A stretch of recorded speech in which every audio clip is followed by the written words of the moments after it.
You're probably wondering why there's NHL 25 gameplay in the background, and well, to put it simply, I kinda need to do this, but there will be more information down in the comments below of why this is happening, and well, let's get into the video. Alexandre Carrier started his NHL career with the Nashville Predators. He was a solid defensive blue liner who was able to even put up some numbers offensively. He played his first full season with the Nashville Predators in the 21-22 season, and he put up 3 goals and 27 assists in 77 games, while also putting up a plus 26 on the season. His next couple of seasons in Nashville were okay, but he was never really able to return to that plus 26 form from the 21-22 season. After being a minus 14 with the Nashville Predators this season, he ended up getting sent over to the Montreal Canadiens for defenseman Justin Barron. Carrier's record with Montreal keeps improving, and I'm not sure if Carrier is the reason, but ever since Carrier has been added to the Montreal Canadiens defensive core, the Canadiens have not lost consecutive games. I know I keep mentioning it, but damn, this trade seemed to work out amazingly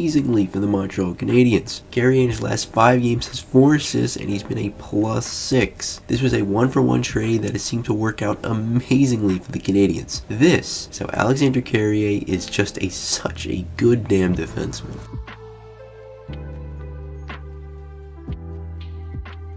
The Canadiens have gone 12-3-1 with Alexandre Carrier in the lineup, and the Canadiens have been able to compete in tough games where they've competed with some of the best teams in the league. The Canadiens defense has only given up 41 goals in the last 16 games, and Carrier is largely for the reason for this improved defensive play. He seems to have created chemistry with Guhle, and that defensive pairing has been actually doing great lately. One of his greatest strengths is his hockey IQ. This allows him to read plays effectively and position himself optimally in the defensive zone. Carrier is great at anticipating opponents' movements using his strong gap control and his stick to disrupt passing lanes and limit high danger scoring chances. Another thing that I've noted in his game is his great skating ability. This is another huge factor for a good defenseman, and that is to be fast and to be able to catch up with the play when needed, and Carrier brings this to the table. I mentioned earlier that Alex Carrier has a very good offensive ability, and that is shown in the 16 games he has played with the Montreal Canadiens. He has 9 assists, and he already has more points with the Canadiens in 16 games than he had with the Predators in 28 games in which he only had 7 points. One example of Alex Carrier being good offensively and defensively would be during the Montreal Canadiens versus Utah game. If you guys watched my last video on Patrik Laine, I talked about why Laine was so good at scoring goals, and instead of talking about Laine this video, I wanted to talk about why Carrier has been so good in this game specifically. So it's 2-1 Utah in the second period, and the Canadiens need someone to turn around the game, and that person to step up would be Patrik Laine. I want to go quite a few steps before the goal to when the puck was actually driven into the zone by Utah. This puck gets onto Josh Doan's stick, and Carrier gets deked out at first, but what do you think is going to happen here? Do you think A, Carrier is going to give Doan the space to drive to the net? B, do you think Carrier is going to apply the pressure and pressure Doan to give the puck away? Or maybe C, Carrier absolutely levels Doan with a huge hit. Well, if it was Keandre Miller on the Rangers, it would definitely be A, but since Carrier is a good defensive player, he applies the pressure onto Doan. So if you chose B, you would be correct. It kind of sucks that he didn't just level him out here, and it would have been so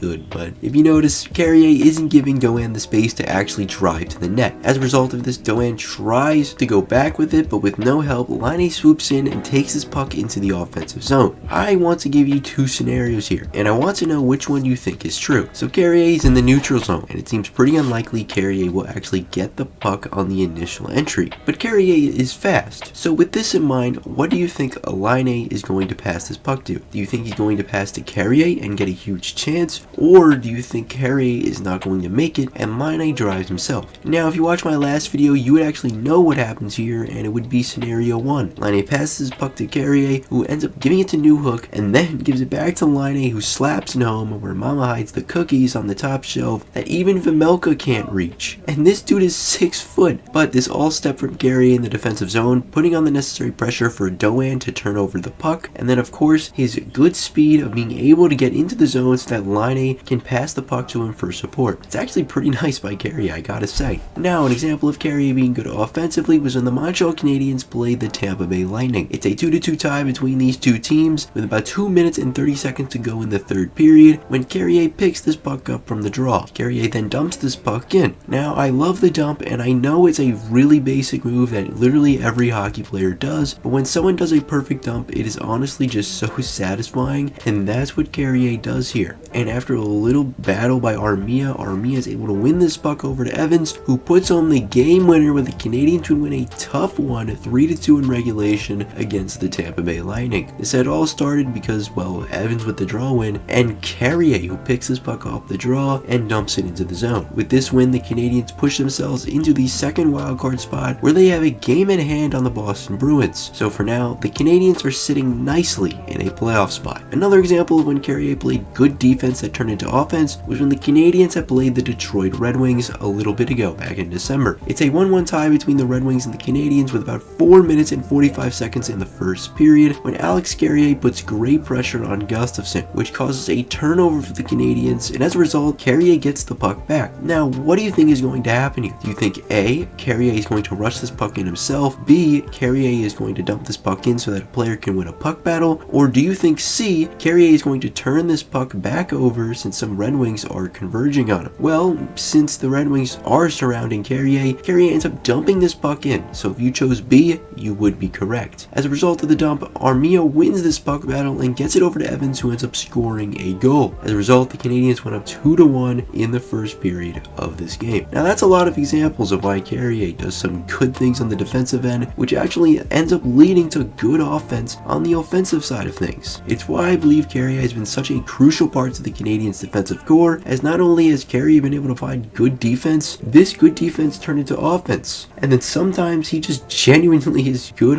on the offensive side of things. But hey, let me know what you guys think down in the comments below. Do you guys believe Carrier is going to get top pairing minutes along with Hudson, or do you think due to the good chemistry Guhle and Carrier have that they will keep the pairings the same? Also, let me know down in the comments below if you believe Carrier is going to be a crucial offensive producer in the future for the Canadiens, because this is some good offense I'm seeing Carrier put up for the Canadiens. But hey, give me your thoughts below. And wait, before you click off, one more thing. I just wanted to say, I'm sorry that I have to use NHL 25 footage. It's unfortunate, but until I get claimed by EA for using their game footage, this is probably what I'm going to do, as if you didn't read the comments section already, Gary has been unfortunately claiming my videos, and well, as you know, I recently hit 1,000 subscribers, and I thank you guys so much from the bottom of my heart, but I am unfortunately unable to get monetized and actually make money off of this. And well, I sort of want to make this a thing for me, so I'm trying my best to try to get monetized. So, well, if you guys like the footage, let me know. And I do have another game that's like an NHL bootleg game that I can put in the background that I think you guys will honestly love, but that's for another day and another video. So, well, if you guys still enjoyed the video, please let me know in the comments below. And well, thank you guys for the support recently. This is the road to 2K, so please hit that like and sub button down below, and I'll see you all in the next one. Peace.